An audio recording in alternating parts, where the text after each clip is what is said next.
Bienvenue en Côte d'Ivoire, le pays le plus doux au monde. Ici, chaque jour est une célébration de la vie.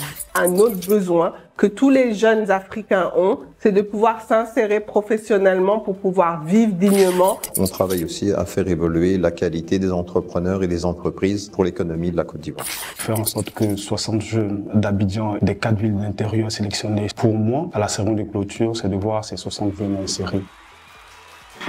Coucou, hello, hola, salut tout le monde. Nous sommes de retour en pleine énergie pour explorer un nouvel aspect crucial de notre aventure. Les attentes des entreprises vis-à-vis des jeunes. Quels sont les critères de recrutement privilégiés? Et surtout, comment les jeunes peuvent-ils se démarquer pour attirer l'attention des employeurs potentiels? Pour répondre à toutes ces questions, nous sommes allés à la rencontre d'experts, de professionnels des ressources humaines et d'entrepreneurs qui partageront leur vision et leur expérience. Allez, on regarde, puis on se retrouve tout à l'heure. Aujourd'hui, nous allons explorer le mystérieux monde des entreprises, ces entités énigmatiques qui détiennent les clés de l'emploi tant convoité. Plus significativement, nous allons essayer de savoir ce que les entreprises veulent et recherchent chez les jeunes qu'ils envisagent embaucher, ce qui compte à leurs yeux. Un peu comme si on allait se renseigner auprès d'une ravissante demoiselle sur ses goûts et préférences pour filer le doc à un ami désireux de conquérir son cœur. Je dis ça, je dis rien, mon cher.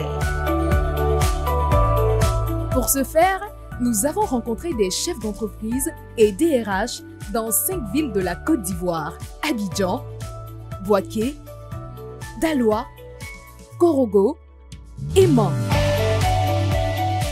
Pour nous, Social Chain Factory, c'était important d'aller à la rencontre des entreprises pour identifier leurs besoins, leurs exigences quant au recrutement de leur personnel. On s'est dit que ça allait nous aider à créer l'équilibre entre l'offre et la demande. Ce serait inutile de lancer un appel à participation pour un projet d'insertion professionnelle sans s'assurer même que le profil des jeunes postulants correspond aux besoins des entreprises au niveau local. Au cœur de ces échanges, les critères déterminants dont tiennent compte les entreprises pour recruter. Quels sont les critères les plus déterminants lors de vos recrutements? Ce qu'on a comme défi, ce qu'on rencontre comme défi aujourd'hui dans le secteur de l'emploi et surtout en tant qu'entrepreneur, c'est de pouvoir nous retrouver avec des profils qui cadrent avec ce que nous recherchons en entreprise.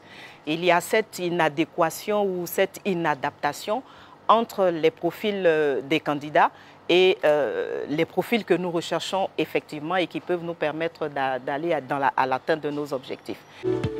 Malheureusement, les jeunes ont des attitudes souvent contraires à ces attentes. Est-ce que la personne qui vient ou bien qui se prépare pour l'employabilité, c'est ce qu'il veut?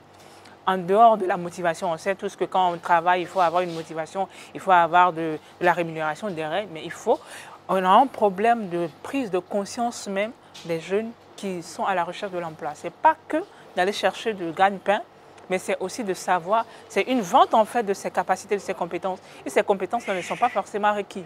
On cherche quelque chose, on veut un emploi bien payé, mais on n'a pas les compétences requises.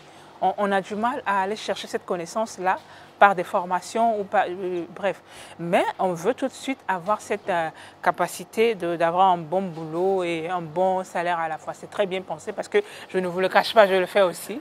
Mais parallèlement à cela, il faut aller chercher de la connaissance, continuer constamment à faire la mise à jour de ces compétences parce que c'est cette compétence-là que vous vendez et ce qui est un peu manquant dans la cible des jeunes à la recherche de l'emploi. Mais faudrait bien des solutions. Il vient avec des préjugés, avec des idées reçues. Donc ce qui fait que très souvent les entretiens sont un peu difficiles.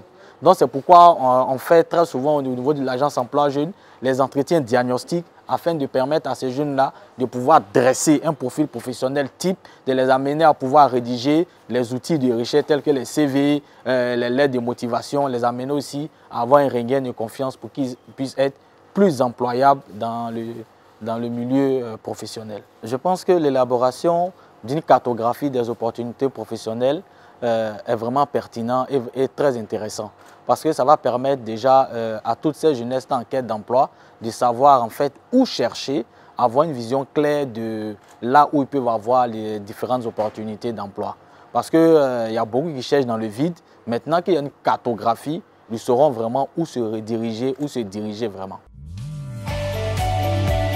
Maintenant que nous avons ces précieuses informations, elles serviront de base pour la sélection et la formation des jeunes qui feront partie de l'aventure Voix des jeunes jobs, de sorte que les profils de nos futurs challengers correspondent aux besoins et attentes des entreprises. Une chose qu'elles veulent, voir des CV, des lettres de motivation qui captivent. Pour vous aider à rédiger et concevoir de telles candidatures, nous avons concocté de petites astuces. On en parle dans la rubrique Astuces Emploi.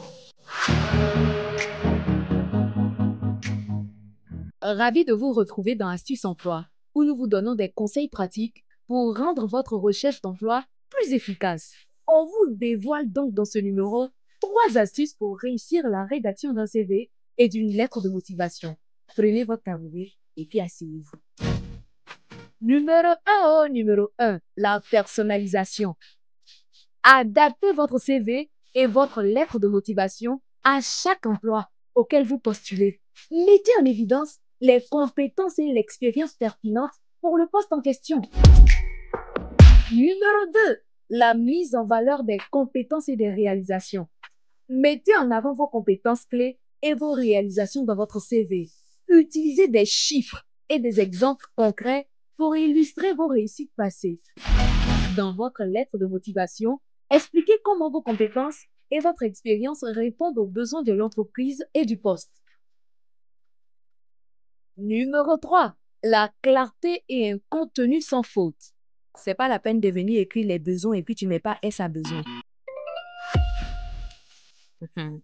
C'est un conseil de sœur.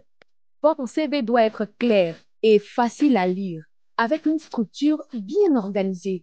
Utilisez des titres, des puces et des sections distinctes pour faciliter la lecture du CV.